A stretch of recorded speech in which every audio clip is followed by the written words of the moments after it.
Hi Geminize, welcome to this channel. My name is Tara और आज हम ज़ोडियाक रीडिंग्स करने वाले हैं। ये रीडिंग जेमिनाई के लिए है जो कि सन, मून और राइजिंग तीनों साइंस के लिए एप्लीकेबल होगी। इस रीडिंग का टाइम फ्रेम 15 to 31 ऑफ अगस्त है। ओके हमेशा की तरह मैं एक थीम कार्ड पुल करूंगी, टैरो डेक से कार्ड पुल करूंगी और क्लैरिफायर्स कुछ पुल करूंगी। एंड आज मैं कुछ एफर्मेशंस लेके आई हूँ आपके लिए, तो मैं 2 एफर्मेशंस यहाँ से भी चूज़ करूंगी। ओके तो जेमिनाइज स्टार्ट करते हैं आज की रीडिंग। और मैं कैमरा पर ही शफल कर रही हूँ। आप मेरे साथ अपनी एनर्जीज शफलिंग के टाइम पुट कर सकते हैं, अदरवाइज आप डायरेक्टली स्प्रेड पे भी जंप कर सकते हैं। Okay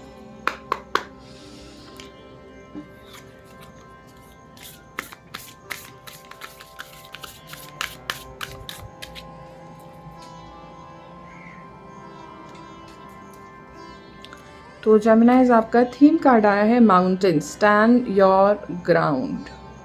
okay stand your ground. तो इस कार्ड की डिपिक्शन अगर आप देखो जेमिनाइज, जितना ऊपर है उतना नीचे है। तो ये कहीं ना कहीं बैलेंस की भी बात करता है, जो कि आपका खुद का साइन भी है। ओके अगर माउंटेन्स जितना ऊपर दिखाई देते हैं उतने उनकी रूट्स नीचे भी होती हैं। ओके उतनी गहराई में भी होते हैं। तो मुझे ऐसा लग रहा है कुछ लोगों को ग्राउंडिंग करने की बहुत ज़रूरत है। अगर आप अनग्राउंडेड महसूस कर रहे थे तो कुछ लोगों को ग्राउंडिंग करने की ज़रूरत है। ठीक है, ग्राउंडिंग की मेडिटेशंस भी होती हैं। स्पेसिफिकली ग्राउंडिंग उन लोग के लिए ज़रूरी होती है जिनके बॉटम के चक्रास एंड मेजरली रूट चक्रा जो बॉटम ऑफ द स्पाइन में होता है, एनर्जी सेंटर, अगर उसमें कुछ डिसबैलेंस होते हैं। ये कई रीजंस की वजह से हो सकता है, कुछ बैड हैबिट्स, कुछ गलत इन्फ्लुएंसेस, बहुत रीज़न हो सकते हैं। फियर की वजह से हो सकता है, किसी चीज़ से आप डरते हो उससे हो सकता है। ओके तो अगर ऐसा आप इन चीज़ों से रेजोनेट कर रहे हो कि आपको लग रहा है कि हाँ कहीं ना कहीं ये एनर्जीज आपके आसपास है, तो आपको ग्राउंडिंग करने के लिए कहा जा रहा है। ग्राउंडिंग का सबसे ईजीएस्ट तरीका तो ये होता है कि आप ज़मीन पे चलो, मिट्टी पे, घास मिट्टी पे नंगे पाँव चलो। ओके सीमेंटेड सरफेस पे नहीं, लिटरली घास मिट्टी पे नंगे पाँव आप चलो, तो उससे आपकी ग्राउंडिंग सबसे इजी तरीका है ग्राउंडिंग का। ओके अदरवाइज आप मेडिटेशंस भी कर सकते हो। यूट्यूब पे बहुत सारे ग्राउंडिंग मेडिटेशंस आपको मिल जाएंगे। ऑलराइट तो हो सकता है ये पूरा टाइम फ्रेम आपको कॉल करे कि आप ग्राउंडिंग करो, आपको बार बार याद आए कि नहीं यार मैं अनग्राउंडेड महसूस कर रही हूँ, तो मुझे मुझे ग्राउंडिंग करनी चाहिए।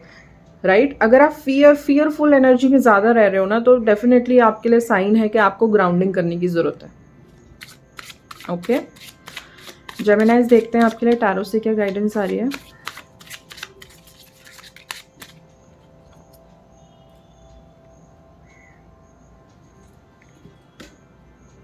आपका पहला कार्ड है 7 ऑफ सोर्ड्स। हाँ, ये अगर कोई बंदा ट्रिक कर रहा है ना यहाँ पे, तो कोई ना कहीं ईगो के इन्फ्लुएंस में ज़्यादा है पर्सन, और ईगो के इन्फ्लुएंस ज़्यादा होने की वजह से भी हमारा रूट चक्र में कहीं ना कहीं ब्लॉकेजेस आ जाते हैं। 9 of wands and 6 of wands. 6 of wands का यहाँ आने का ये मतलब है कि अगर आप जो भी काम कर रहे हो ना यहाँ पे, उसमें एक रिकग्निशन और गुड ओमेन कि उसके सक्सेस होने के चांसेस ज़्यादा हैं। अगर आप मान लीजिए इस रीडिंग को देख के आप ग्राउंडिंग के एफर्ट ही करो अपने 15-20 दिन, जो भी ये टाइम फ्रेम है आपकी मर्जी से, आप महीना भर करो, जैसे आपको अच्छा लगे, जब तक आपको लगे कि हाँ आपकी प्रॉपर ग्राउंडिंग नहीं हो गई है। ठीक है, ऐसा नहीं होता कि एक बार के मेडिटेशन में हो जाता है, कई बार हमें रिपीट करने होते हैं। जब तक आपको लगे कि आपको रिपीट करने की ज़रूरत है आप करें। लेकिन 6 ऑफ वॉन्ड्स के आने का मतलब है कि जो भी आप ये एफर्ट पुट इन करोगे ना, उसमें एक सक्सेस है। ठीक है, एक बार मैं क्लैरिफाइज भी पुल करती हूँ।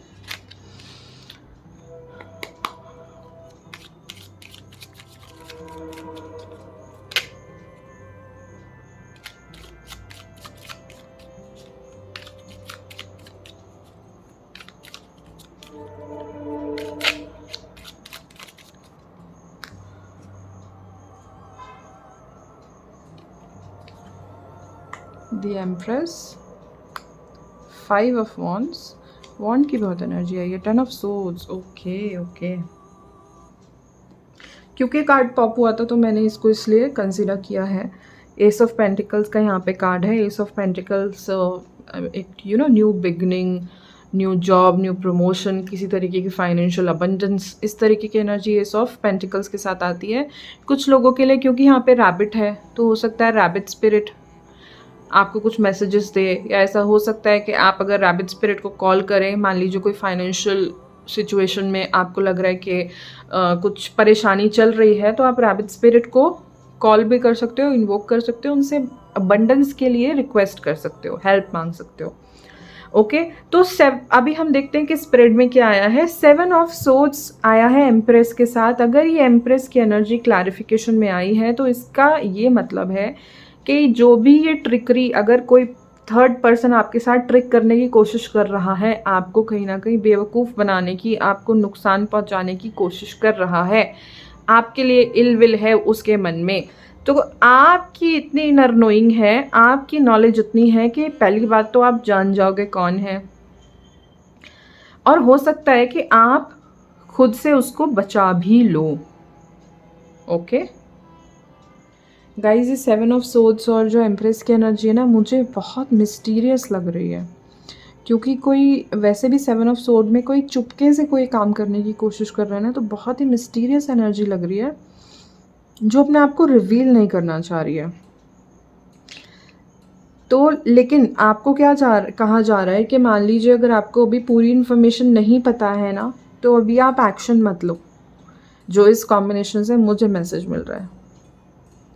ओके क्योंकि मैंने ये कार्ड रीड करने की कोशिश की तो मुझे बहुत वेग एनर्जी महसूस हुई कि कोई कन्फ्यूजन में है, या फिर किसी को कोई बात बताई नहीं जा रही। आपको लग रहा है कि आप आउट ऑफ द प्लेस, वो लोग आपके साथ ग्रुप में आप आते हो तो कोई चुप हो जाता है, आप समझ रहे हो, ऐसी कुछ एनर्जी के गॉसिप की एनर्जी मुझे लग रही है बहुत ज़्यादा यहाँ पे।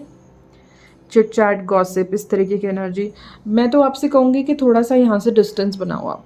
बहुत प्लेजेंट एनर्जी नहीं लग रही है जेमिनाइज। ओके सेकेंडली यहाँ पे 9 ऑफ वॉन्ड्स का कार्ड आया है और 5 ऑफ वॉन्ड्स के साथ आया है। 5 ऑफ वॉन्ड्स का अगर हम कार्ड देखें तो जनरल डिसएग्रीमेंट एवरीथिंग। तो मुझे ऐसा लग रहा है कि आप जो ये डिसएग्रीमेंट है ना लोगों के साथ, उसमें बहुत एनर्जी डाल रहे हो। आप अगर डिसएग्रीमेंट है तो सामने वाला कुछ बोल रहा है तो आप उसका तुरंत जवाब दे रहे हो, आप एंगेज कर रहे हो उस तरीके की गॉसिप में या उस तरीके के डिसएग्रीमेंट में, वाद विवाद में, कमेंट पासिंग में। अगर आप ऐसा कर रहे हो तो आपको ना ये एक आपकी बहुत एनर्जी ले रहा है। यहाँ पे दिख रहा है कि आप बहुत थके हुए हो और उसकी वजह से स्ट्रेस्ड आउट भी हो, तो कुछ लोग के लिए एनर्जी हो सकती है। इसीलिए भी आपका रूट चक्रा प्रॉब्लम हो गया है, रूट चक्रा में प्रॉब्लम हो गया है, इसीलिए आपको ग्राउंडिंग का भी मैसेज आया है। आपको अगर एनर्जी, आपको लग रहा है ना कि आप इससे प्रभावित हो रहे हो, आपके बारे में लोग पीछे क्या कह रहे हैं, तो आप एक फियर है आपका कि मुझे कहीं एक्सक्लूड तो नहीं कर देंगे, एक एक्सक्लूजन का फियर ऑफ मिसिंग आउट, कुछ लोगों के लिए कहते हैं ना फोमो, उस तरीके का फियर है। तो उस फियर से आपको, अरे जो आपके अलाइनमेंट में नहीं है लोग, ऐसे लोग आपके जीवन में ना ही रहें तो कितना अच्छा है ना। हम अच्छा काम कुछ करेंगे, अपने प्रोग्रेस के लिए सोचेंगे, आप समझ रहे हैं जेमिनी। तो अगर ऐसे लोग आपको आपके जीवन से चले ही जाएं या उनसे आपका जितना इंटरेक्शन कम हो सके तो बहुत ही अच्छा। ऐसा तो नहीं होता कि हम हर किसी से दूरी बना सकते हैं। ऑफिस में लोग मिलते हैं, घर परिवार में लोग होते हैं, राइट, तो हर किसी से चैप्टर क्लोज नहीं कर सकते हैं। बट आपको ये चीज़ परेशान ना करे कि दूसरा क्या बोल रहा है, क्या कह रहा है, क्या सोच रहा है, उसके लिए ग्राउंडिंग करना बहुत नेसेसरी है आपके लिए। ओके एंड यहाँ पे 10 ऑफ सोर्ड्स आया है और आया है 6 ऑफ वॉन्ड्स। इस पर्टिकुलर कॉम्बिनेशन से मुझे ऐसा लग रहा है कि जो भी आपकी 10 ऑफ सोर्ड वाली सिचुएशन चल रही थी ना, अगर मतलब कोई बैक स्टैबिंग, 10 ऑफ सोर्ड आप ट्रेडिशनल टैरो में देखो तो एक पर्सन पड़ा हुआ है, गिर गया क्योंकि उसके 10 सोर्ड्स लगे हुए हैं उसकी बॉडी में। तो अगर आप फिजिकली और मेंटली बहुत स्ट्रेस में हो, किसी ने चोट पहुंचाई है या फिर आपको फिजिकली कोई इलनेस भी है बैक से रिलेटेड, ओके, बैक, हेड एक या इस चीज़ से, स्पाइन से रिलेटेड कोई इलनेस भी रही है, तो उसमें एक सुधार है। फिर उसमें ऐसा लग रहा है कि 6 ऑफ वॉन्ड्स से ऐसा लग रहा है कि उसमें एक पॉजिटिविटी है उसमें एक सुधार की एनर्जी दिखती है। ओके, तो ये कुछ यहाँ पे हमें मैसेजेस टैरो से मिल रहे थे। जेमिनी, अभी हम देखते हैं कि आपके लिए एफर्मेशंस कौन सी हैं। Okay, affirmations for Gemini, affirmations for Gemini, affirmations for Gemini.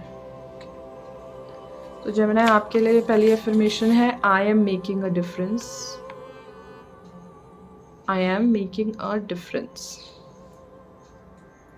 And दूसरी एफर्मेशंस है I choose to stop worrying, stressing and dwelling on negativity. आपको यहाँ से यही मैसेज दिया ना कि आपको ये चीज़ परेशान ना करे, तो आपको पहली बात तो ग्राउंडिंग करनी है और सब कॉन्शियस लेवल पे भी अपनी प्रोग्रामिंग करनी है। और सब कॉन्शियस की प्रोग्रामिंग का एक बहुत आसान तरीका है कि आप एफर्मेशंस रिपीट करें बार बार। तो ये 2 एफर्मेशंस जेमिनी आपके लिए आपको बहुत हेल्प करने वाली हैं जब भी आप इस तरीके की टफ सिचुएशन में हैं जहाँ पे आपको ग्राउंडिंग की बहुत ज़रूरत है। आप स्क्रीनशॉट ले सकते हैं, आप अपनी डायरी में, अपनी जर्नलिंग डायरी में लिख सकते हैं, आप कमेंट बॉक्स में ज़रूर लिखें, मैं आपको इंकरेज करूँगी ओके इन एफर्मेशंस को। और कम से कम एफर्मेशंस को एक हैबिट बनाने के लिए हमारे सबकॉन्शियस में बैठे एक रूल है, ये साइंटिफिक चीज़ है कि 21 डेज़ को हमें एफर्मेशंस रिपीट करनी होती है, सुबह उठते ही, रात को सोने जाने से पहले। तो आप ये काम भी कर सकते हो, आप इनको रिकॉर्ड कर सकते हो और खुद सुन भी सकते हो, ठीक है। अपनी ही वॉइस में रिकॉर्ड करके रात को सोते समय सुनो, बोलो, रिपीट करो, जैसे आपको अच्छा लगे इनको रिपीट करना है बार बार। Okay, so these were some messages for you Gemini. अगर आपको इस रीडिंग से कुछ भी हेल्प मिली है, कुछ भी गाइडेंस मिली है, तो प्लीज़ इस वीडियो को ज़रूर एक थम्स अप दें। और अगर फ्यूचर में ऐसा कंटेंट देखना पसंद करेंगे तो मेरे चैनल को भी सब्सक्राइब करें। और मैंने ये सभी साइंस के लिए रीडिंग बनाई हैं, तो अपने फ्रेंड्स एंड फैमिली के साथ भी ये रीडिंग्स शेयर करें और कमेंट में एफर्मेशंस भी टाइप करें और मुझे ज़रूर बताएं कि आपके साथ ये रीडिंग कितनी रेजोनेट हुई है, कितनी एनर्जीज, कितने मैसेजेस इस रीडिंग्स के आपके साथ रेजोनेट हुए हैं। Okay, so that was all. अब हम आपको मिलेंगे आपकी नेक्स्ट रीडिंग में guys. Meanwhile take care, bye bye.